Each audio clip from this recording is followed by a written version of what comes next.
A'udhu billahi minash shaitanir rajeem. Bismillahir Rahmanir Raheem. Inshallah, we are taking a path of effacement.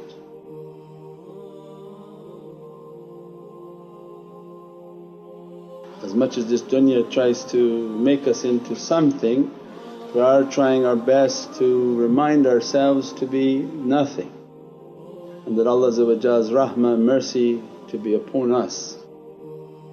Alhamdulillah, from Prophet and the heart of awliyaullah that remind us that Allah describes our path in Surah Al-Kahf and the relationship between Sayyidina Musa and Sayyidina Khidr.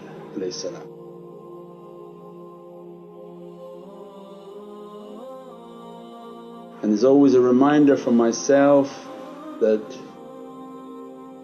anybody can go back and read the 18th surah and see the eloquency of the words that Allah is using to describe that path. The do's, the don'ts, and the reminder that Nabi Musa Kalimullah, a Prophet of Allah who speaks to Divinely Presence, and that when he wants to reach a reality Allah sends him to one of his servants.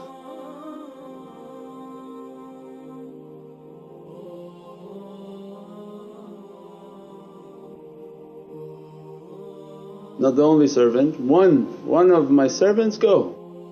So it means our path then every step of the way is a reminder, no matter who you are in need of guidance, and when the order of guidance comes, lower yourself to be nothing.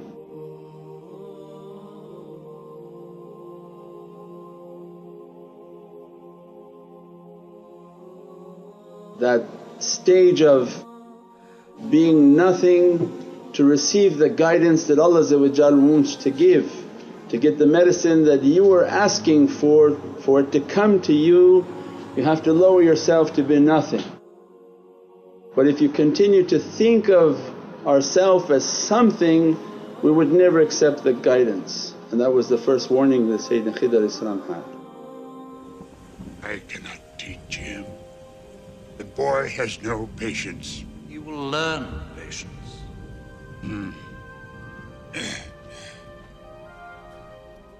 Clear your mind of questions.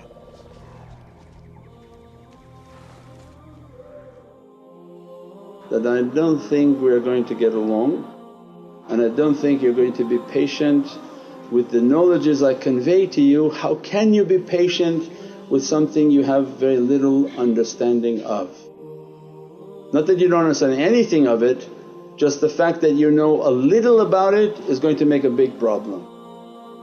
You're talking to me about healing through belief.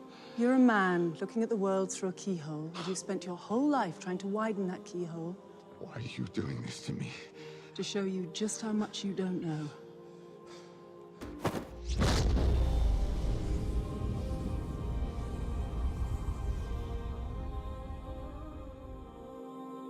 You may have just a little bit of knowledge in the depth of the oceans of knowledge. You may think it's a lot of knowledge, but just what little you know may be enough to block everything that you hear and everything that you understand from these associations.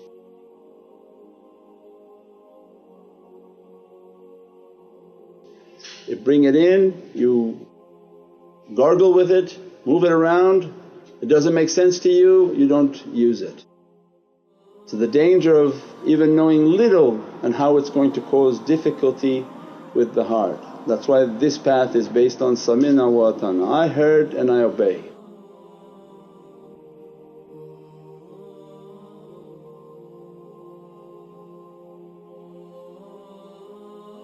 If anyone wants to know what the companions were like, they were the exemplars of faith, of samina wa atana. Their whole life was zikr of Allah. They never left zikr of Allah.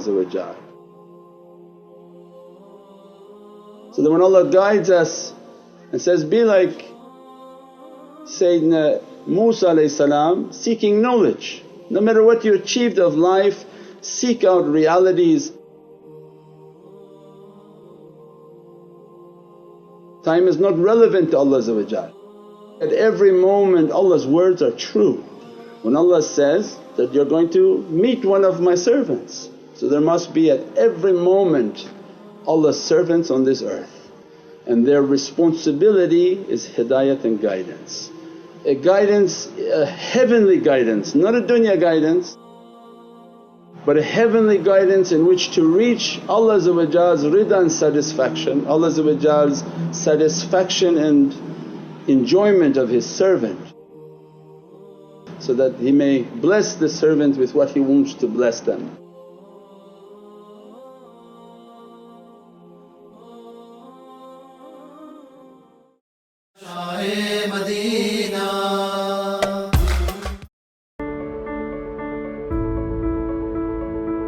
Almost 150,000 Canadians a year will use a homeless shelter. These people need food, clothing and access to basic hygiene. Fatima Zahra Helping Hand is a non-profit organisation with the goal of helping the underprivileged in Canada. Along with our active support for recent immigrants and refugees, one of our ongoing initiatives is to feed and clothe the homeless.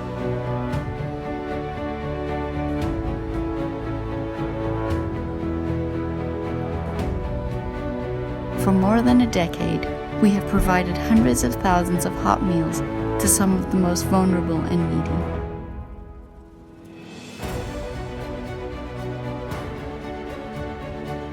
We continue these efforts with several monthly initiatives.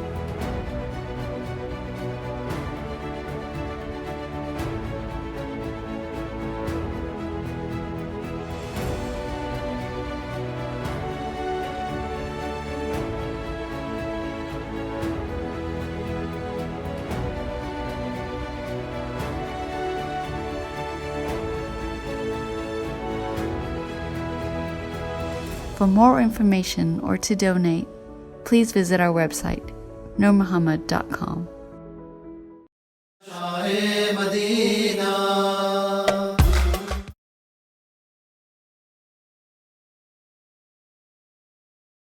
We took a life in which we are asking, Ya Rabbi, I want to reach to realities, send me to guidance. That we accomplish what Allah is asking for us is take a path of consciousness and keep the company of the truthful servants who are truthful in their deeds and in their action.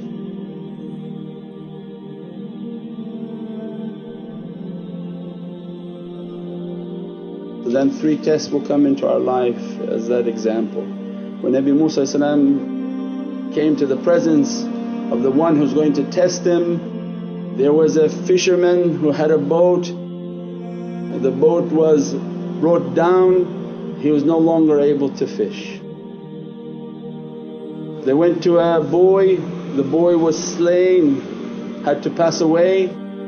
After the boy they went to a wall to rebuild the wall, and these 3 tests are eternally in our life because we are taking a path of that reality, and all the turuqs are taking that example that what Allah wants from them.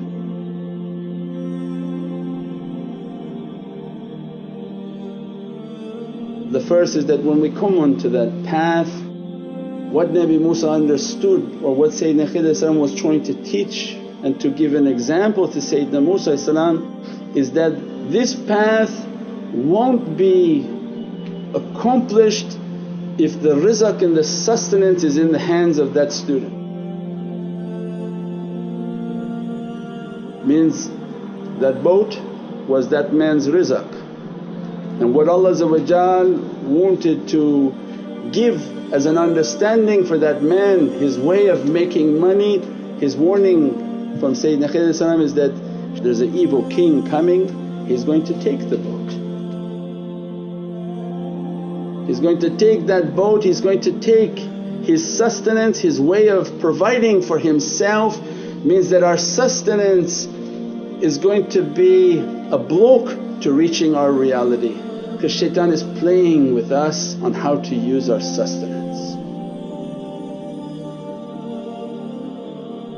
It's very deep that if they don't have control over their du'a, if Allah doesn't give that control, there's no way to guide anybody, because their sustenance is deceiving them. Their sustenance makes them to feel that they're independent from everyone.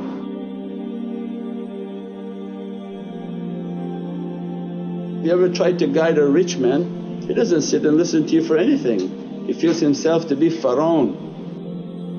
They make one du'a, his wealth can disappear in a night. Then you'd be on equal footing and your account empty and looking at your shaykh now what to do. But they don't want that, they don't want hardship. It means that system has to be in place.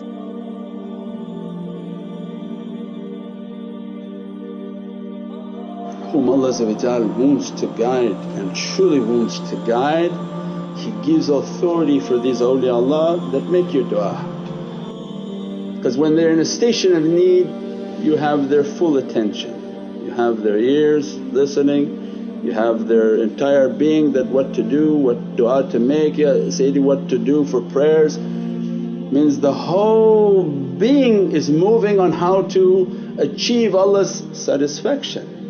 So it means there's a tremendous reality in that sustenance, and if that sustenance is not under control, they use it for shaitan instead of for Rahman. Means that if in our evil life and moving towards evilness or moving towards goodness, you're still dressed by the same attribute of Allah. If Allah dressed you from the attribute of generosity, then you're the generous one buying everybody drinks.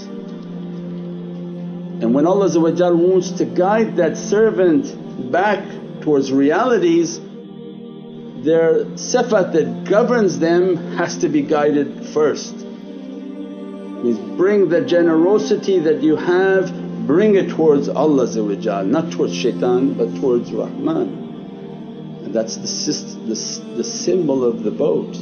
He didn't destroy the boat so they have no sustenance, but the prayers of their prayers in Divinely Presence is, Ya Rabbi, this is a distraction. If you lower that distraction, we can begin to train. If we train them and they're solid in their belief, then when the rizq rises it's not for shaitan, it's for Rahman. Don't think this money of yours is yours, this money is Allah's and you are merely a custodian. The thief is the one who thinks that the money is his, it's mine, I made it. No, you didn't make anything. Allah wrote for you to have that, and you asked to enter into Islam, which is taslim and submission. Not a thief thinking, I'm just going to take everything, putting everything in a bag and stealing it and going into my grave like your Pharaoh with all your treasures. Why he was doing like that? No belief.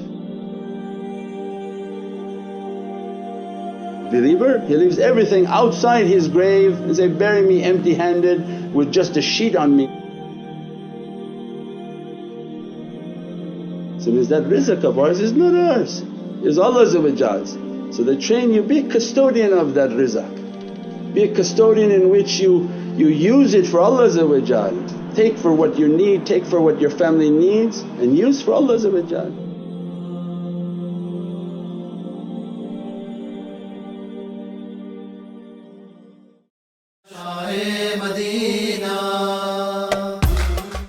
As-salamu alaykum wa rahmatullahi wa barakatuh.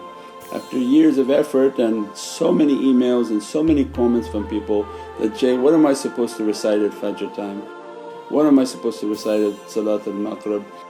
What was Mawlana Shaykh's du'a for this type of situation?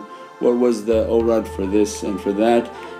And the brothers have come together with the Muhammadan Way app available at the Google Play Store, iTunes, as a tremendous resource to all those questions. that you'll find everything there, from the books, from the articles, from the awrads, from the du'as, and it's a loving work in progress. They are continuously trying to improve that app, and we welcome anyone who has comments on how to improve it and what they'd like to see on the app. And it works offline, that if you're in an area where there's no internet you can use and recite the app, and we welcome you to download and to give your comments. Thank you so much. As-salamu alaykum wa rahmatullahi wa barakatuh.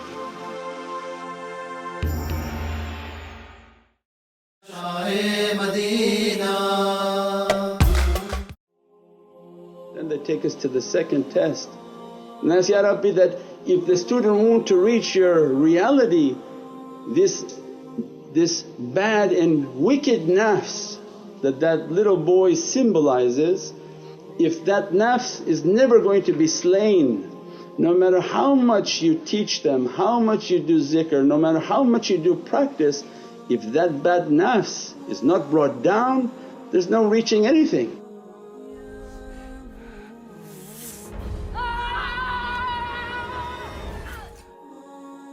So it means that in izzatullah will give a permission, no, that nafs will be slain. If they follow what you're teaching and they're coming for their zikr, they're doing all of their awrads, they're doing all their practices, as they're accompanying you, these lights begin to dress, they begin to dress, they begin to dress. Instead of that little nafs becoming a powerful giant,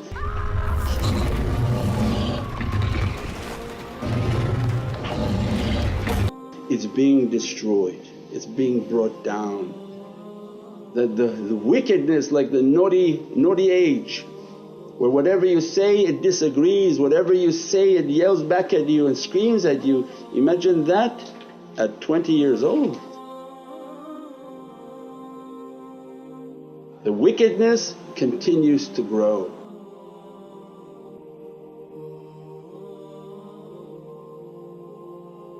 They see the nafs in everything we do, from the way we talk, the way that we act. The nafs always wants to be identified, always wants to be known, and they can see it. We see a normal person, they see like a vicious lion that waiting to attack. Means at all times they're vigilant over the character, the bad character of people. If Allah not accepting their du'a that, Ya Rabbi, send your tajalli, send your light, send your blessings, send the nazar of Sayyidina Muhammad upon us, so that this bad characteristic is laid to rest and becomes subservient to Allah's will. If you want guidance, these three have to be under control.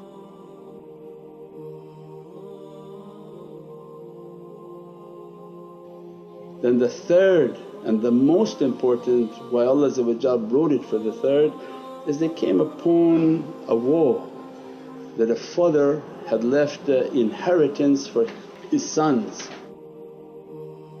And Sayyidina Khidr came to rebuild the wall as the servant of Allah, and Nabi Musa asked, why we don't charge a fee for that? Why we don't charge for doing Allah's work? And our life comes for that example that one, who was the father that left this treasure?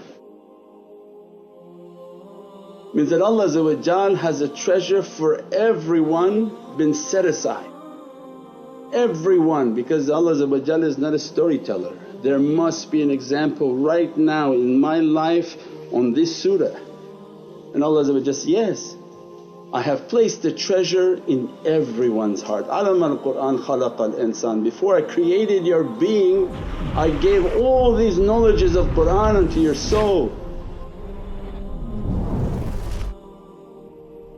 I placed that treasure and I've dispatched awliyaullah to cover it, so that shaitan doesn't take your treasure and begin to disperse it and make you to work for him sending out information. But Nabi Musa was asking, why can't we charge for that? And Sayyidina Khidr asked him, why didn't you charge when you got the well and brought water up for a wife? He saw some women, he thought maybe that if I get the water from the well so that I can water their sheep, maybe I can marry.